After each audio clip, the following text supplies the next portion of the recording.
민수기 8장 말씀입니다. 8장에서는 지금 레위인에 대한 어떤 정결 예식을 이제 진행하라고 하나님 명령하셨고, 그 명령에 따라서 지금 정결 예식을 진행했다 하는 이제 그런 것을 기록하고 있습니다. 지금 이 장면은 지금 이스라엘 백성이 이렇게 이제 가나안 시내 광야를 출발해서 가나안으로 이제 가는 이제 그 준비 단계죠. 그래서 지금 준비하는 과정이 1장에서 10장까지 나오고 있는데 그 중에 이제 막바지에 이르렀다고 볼 수가 있겠습니다. 그래서 앞서 7장에서는 이 제사를 드리기 위해서 필요한 어떤 예물, 또 성막을 운반할 소와 수레 이런 것들 준비하는 이야기가 나왔고, 이스라엘의 12지파의 지휘관들이 솔선수범해서 다 모두가 하나님 앞에 그 필요한 예물들을 드림으로써 준비가 마쳐졌는데, 또 중요한 것은 이 하나님 앞에 제사를 지내는 거죠. 이제 이어지는 9장에서는 이제 출발 전에 유월절이라는 제사를 이제 지내게 되는데, 이러한 제사를 지냄에 있어서 예물만 있다고 되는 것이 아니라 그걸 집례할 제사장이 필요하고, 또 제사장을 도와줄 또 레위인도 필요한 것이죠. 그래서 하나님께서 지금 레위인들을 준비시키는 이제 그런 명령을 하셨고, 그에 따라서 지금 레위인들을 준비하고 있는 것을 우리가 볼 수가 있습니다. 근데 그 레위인들을 준비하기 전에 먼저 한 가지를 더 준비케 하셨는데, 하나님께서 이 제사장 아론을 비롯한 제사장에게 이것을 등불을 켜라 하는 것을 이제 말씀하셨습니다. 1절에서 4절까지 그 이야기가 나오고 있는데, 등불을 켜라고 지금 하죠. 그래서 등불에 그 이제 7등잔대가 있는데, 등잔대에 7등잔이 있는데, 그 등잔에 불을 이제 다 밝혀라, 켜서, 그리고 비추는 방향은 남쪽에서 북쪽으로 비추도록 이제 그렇게 명령하셨습니다. 그 제단 안의 구조를 보면 그 앞에 북쪽에는 진설병이 놓여 있습니다. 떡이죠, 떡. 다윗이 들어갔다가 그 떡을 얻어먹기도 했는데, 이 성전 안에 가장 중요한 것은 증거궤, 언약궤, 그 위에 하나님이 임재하시기 때문에 가장 중요하죠. 그거는 그냥 성소, 그 안에도 지성소로 구별이 돼 있고, 그 지성소와 마주된 그 앞에 그 성소, 그에는 지금 중요한 게 이 진설병이 중요한 것입니다. 진설병이 놓여 있는데 그 떡이죠. 그래서 그 떡이 왜 그렇게 중요한가? 그 떡은 이제 물론 제사장들이 그 떡을 하나님 앞에 드렸다가 이제 나중에 먹고 그러는 것인데, 그 떡이 상징하는 것은 생명입니다. 그래서 이제 생명의 떡이라는 것이죠. 예수님께서 또 요한복음 6장에 보면은 그 생명의 떡 이야기를 하시죠. 오병이어 기적을 베푸신 후에 이 생명의 떡을 먹지 아니하는 자는 생명을 얻을 수 없다. 이제 그런 영생의 떡을 이야기를 하시는데 굉장히 중요한 것입니다. 에덴 동산 가운데에 아담과 하와가 범죄해서 쫓겨난 뒤에 그 에덴 동산 가운데에 여전히 이렇게 두루 뭘로 지키고 하셨던 그게 있잖아요. 그게 생명나무 아닙니까? 요한복음에 보면 생명나무. 그리고 그 생명나무에 대한 이야기가 결국은 요한계시록 끝부분에 가면 이제 그 생명나무 이야기가 또 나오죠. 거기에는 그래서 이 생명나무 굉장히 중요한데, 하나님의 그 지성소, 성소 안에 이 진설병의 이 생명의 떡이 중요하기 때문에 그것을 지금 어떻게 하라는 것입니까? 비추라는 것입니다. 이 앞에 제사장들은 등불을 항상 잘 끄지 말고 켜서 생명의 떡을 비추라, 진설병을 비추라. 이것이 오늘날 우리에게 주시는 의미는 무엇이겠습니까? 교회 안에는 생명의 떡이 있는 것입니다. 예수 그리스도, 우리에게 생명을 주시는 예수님이 계시기 때문에 교회는 항상 누구를 드러내야 되냐면 예수님을 드러내는 것입니다. 어디에 드러내겠습니까? 세상에 드러내라는 것입니다. 그래서 세상에 예수님을 드러내는데, 구체적으로 우리가 예수님을 어떻게 드러냅니까? 뭐 십자가 들고 다닌다, 목에 건다, 이런 의미보다는 예수님의 향기를 드러내라는 것이죠. 그래서 우리가 생명의 떡인 하나님의 말씀을 늘 교회에서 듣고 먹고 묵상해서 그대로 순종하고 사는 삶을 말하는 것입니다.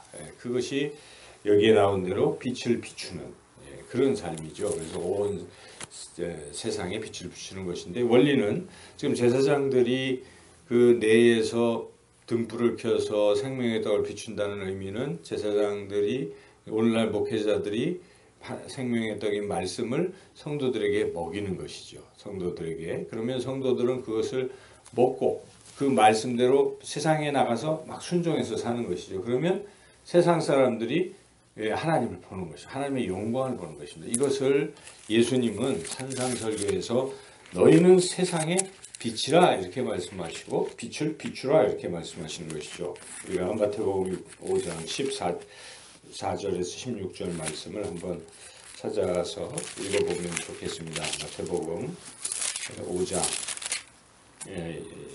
14절부터 16절까지 말씀인데요. 한번 같이 읽겠습니다. 너희는 세상의 빛이라. 산 위에 있는 동네가 숨겨지지 못할 것이요 사람이 등불을 켜서 말 아래에 두지 아니하고 등경 위에 두나니 이러므로 집안 모든 사람에게 비치느니라. 이같이 너희 빛이 사람 앞에 비치게 하여 그들로 너희 착한 행실을 보고 하늘에 계신 너희 아버지께 영광을 돌리게 하라. 이게 우리 크리스찬이 살아가야 될 자세입니다. 세상의 빛으로서. 그래서 그렇게 세상의 빛으로 사는데 그 핵심적인 것은 주님의 말씀을 들어야 되는 것입니다. 주님이 우리 안에, 주님이 또 사실 빛이시죠. 나는 세상의 빛이라 하시고, 주님이 우리 안에 거할 때 우리가 세상을 비출 수가 있습니다. 말씀을 우리가 늘 묵상하고 그 순종할 때 그런 삶을 살 수 있게 된다 하는 것입니다.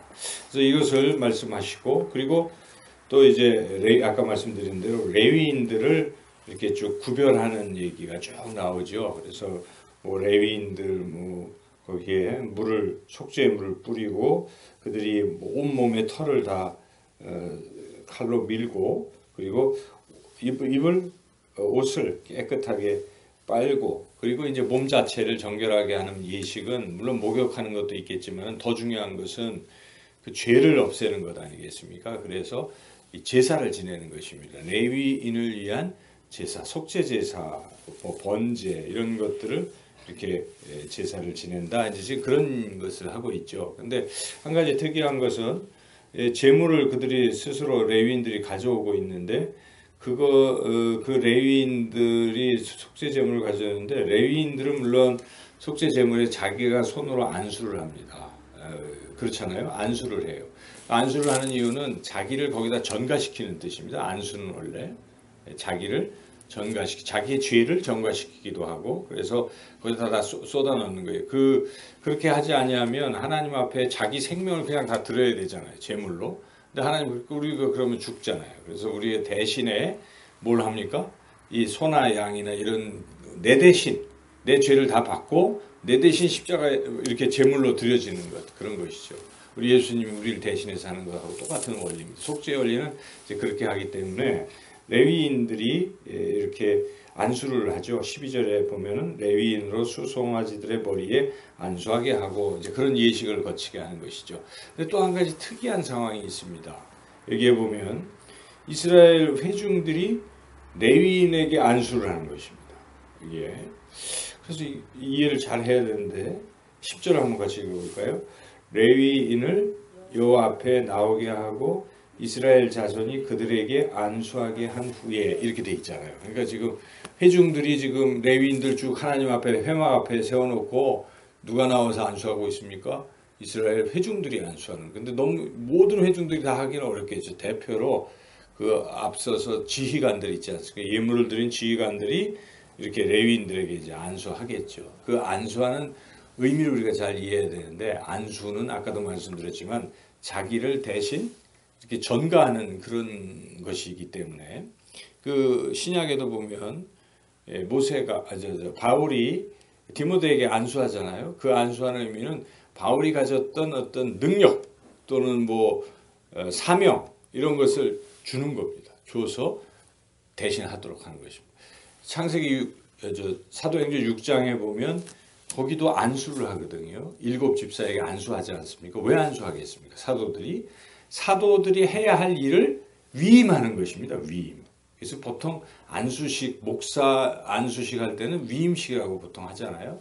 그래서 이제껏 사도들이 구제를 했습니다. 그런데 시간이 없고 말씀과 기도에 전무해야 됩니다. 그래서 사도들이 하는 역할을 7 집사에게 위임하는 예식이죠. 그래서 안수를 하는 것이죠. 그렇게 지금 여기서도 위임하는 것인데 뭘 위임한다는 말인가? 이 이스라엘 백성들 중에 첫 번째 난 것은 다 하나님의 것입니다.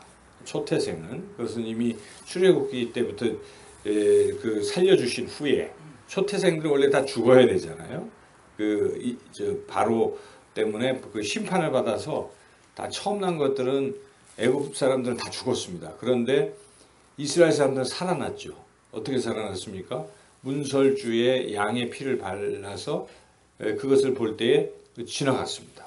그래서 그게 6월절이죠. 패스오버 지나가죠. 그때 하나님이 그렇게 살려주시면서 초태생들은 다 내 것이라고 말씀한 것입니다. 그래서 이스라엘 백성 중에 처음 난 것은 다 하나님의 것입니다. 근데 지금 하나님의 것이라는 예식을 진행함에 있어서 그것을 대신할 사람이 필요한 것이죠. 레위인이 대신하는 것입니다. 그래서 이제 지파 중에 레위인이 초태생을 대신해서, 즉 이스라엘 회중을 대신하는, 이스라엘 회중이 이제는 내 역할이 하나님의 것인 내 역할을 당신에게 넘깁니다 하는 뜻에서 레위인들에게 안수하는 것이죠. 그래서 여기에 그런 얘기가 여기 쭉 써 있습니다. 여기에 14절이 한번 읽어볼까요? 너는 이같이 이스라엘 자손 중에서 레위인을 구별하라. 그리하면 그들이 내게 속할 것이라. 사실은 16절을 읽어보시죠. 그들은 이스라엘 중에서 내게 온전히 드림받은 자라. 이스라엘 자손 중 모든 초태생 곧 모든 처음 난 자 대신 내가 그들을 취하였나니. 대신 취하는. 그러니까 이제 그 초태생을 레위인이 대신한다는 좀 예식이죠. 그래서 이스라엘 대표 회중들이 지금 레위인에게 안수했다. 이렇게 우리가 이해할 수가 있습니다.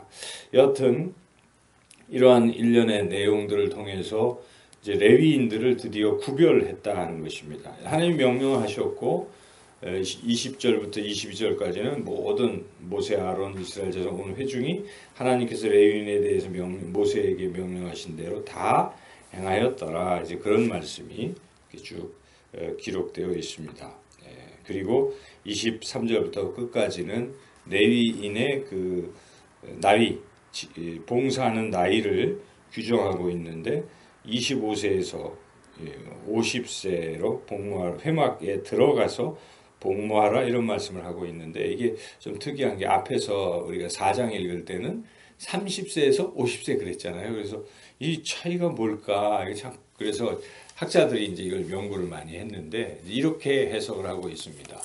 실제는 이제 30세부터 진짜 회막에서 일을 하되 5년의 수습 기간이 있다 이렇게 보는 것입니다. 그래서 여기서는 그 수습 기간을 포함한 연령이다 이렇게 해석을 합니다. 근데 중요한 것이 있습니다. 우리가 그러면 50세 넘으면 은퇴하는가? 은퇴식도 하는데 은퇴는 이제 어떤 직무에 있어서 육체적 노동을 필요하고 힘든 어떤 이런 부분을 안 한다는 것이지 하나님 앞에 레위인들이 봉사하는 것을 멈춘다는 뜻은 아닌 것입니다. 그래서 우리가 참 주의 깊게 봐야 되는데 여기서 회막에 들어가서 봉사하는 것은 몇 세부터 몇 세입니까? 25세에서 50세까지지만 회막 밖에서는 계속하는 것입니다. 그래서 그렇게 할 것이나 봉사하지 아니할 것이나 하고 26절 한번 읽어보겠습니다.